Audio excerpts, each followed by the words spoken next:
Mahalagang aral sa pag-iingat ng service firearms. May mga iilang pangyayari naganap sa hanay ng pulisya na bihirang pag-usapan dahil sa hiya o takot mapintasan. Ngunit kadalasan ng mga ganitong karanasan ay nagbibigay ng pinakamahalagang aral tungkol sa tamang paghawak at pag-iingat ng service firearms. Ang layunin ng video na ito ay hindi upang manisi o manghusga, kundi magsilbing paalala sa bawat pulis, sundalo at lahat ng legal na lisensyadong nagdadala ng baril.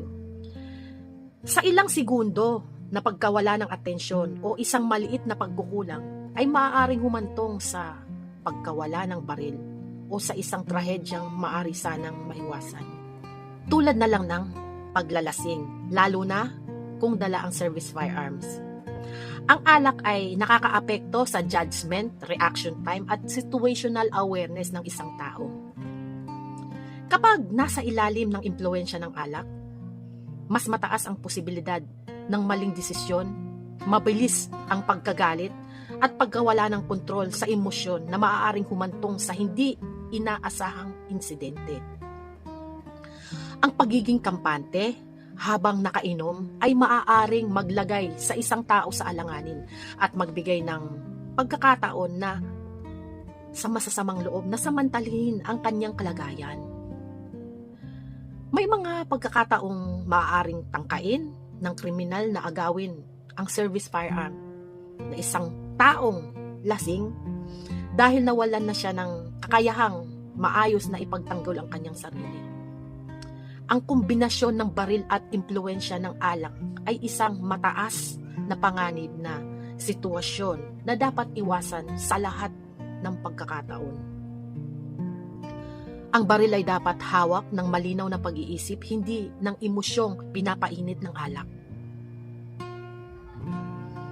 Kapag nakasakay sa pampublikong sasakyan, iwasang maging labis na abala sa paggamit ng cellphone o pakikipag-text. Ang sobrang pagtutok dito ay maaaring magdulot ng pagkawala ng situational awareness.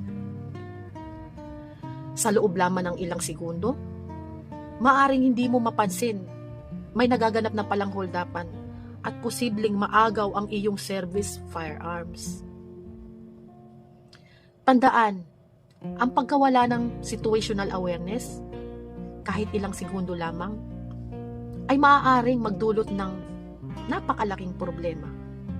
Panatiliin ang pagiging alerto sa lahat ng oras dahil ito ang unang depensa laban sa panganib. Isa rin sa posibleng mapabayaang sitwasyon ay ang paggamit ng banyo. May pagkakataong inaalis natin ang ating pistol belt, kasunod ay ang paglapag ng service firearms. Dahil sa minsan ay makakalimutin dahil tayo ay nagmamadali o pagod. Nawawalan tayo ng presence of mind. Maaari itong makalimutang kunin at ibalik sa holster bago pa umalis ng banyo. Isang simpleng pagkakamali lamang ito. Ngunit maaari itong magdulot ng seryosong problema.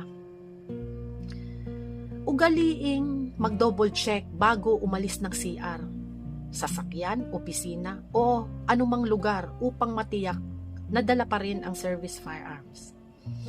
Kung hindi gumamit ng holster, iwasang ilagay ang baril sa clutch bag na may locking mechanism o number combination na mahihirapan kang buksan kaagad ito, bagamat maaaring mas ligtas ito sa iilang sitwasyon.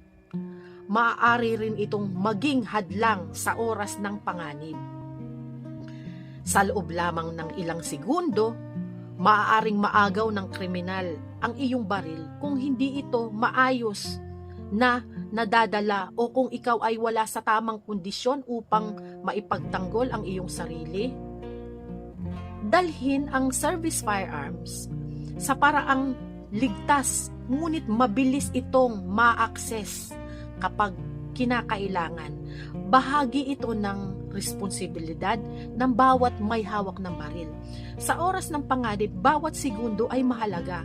Ang tamang balanse sa pagitan ng seguridad at mabilis na akses sa baril ay mahalaga upang manatili ang sariling ligtas. Ang sobrang hirap kunin ng baril sa oras ng emergency ay maaari ring maglagay sa may-ari sa mas malaking panganib.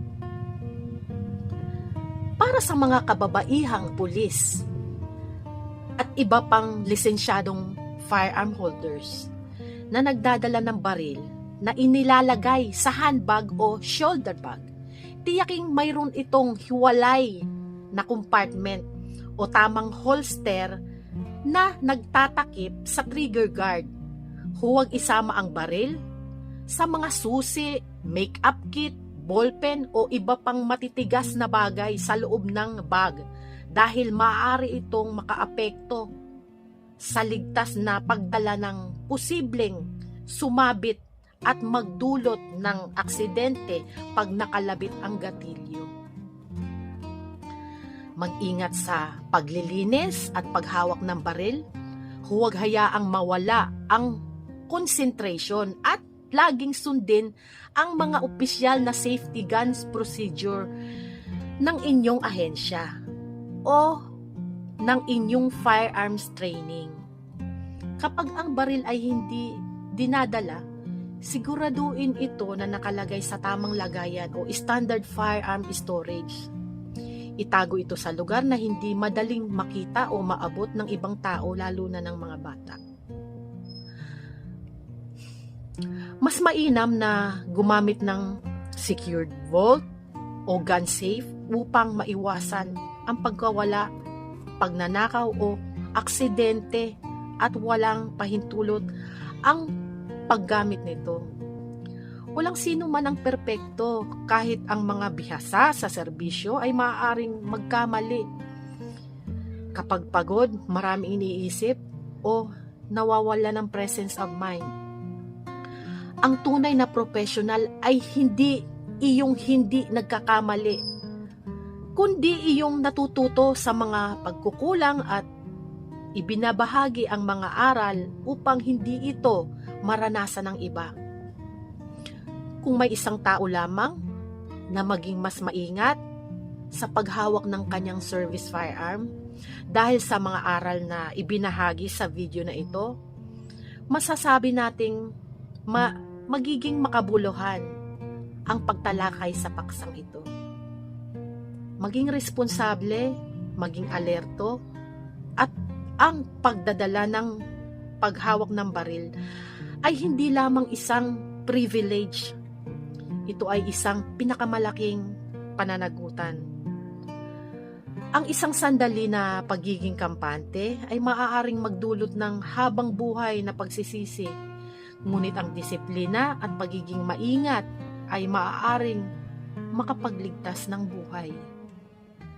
Maraming salamat po.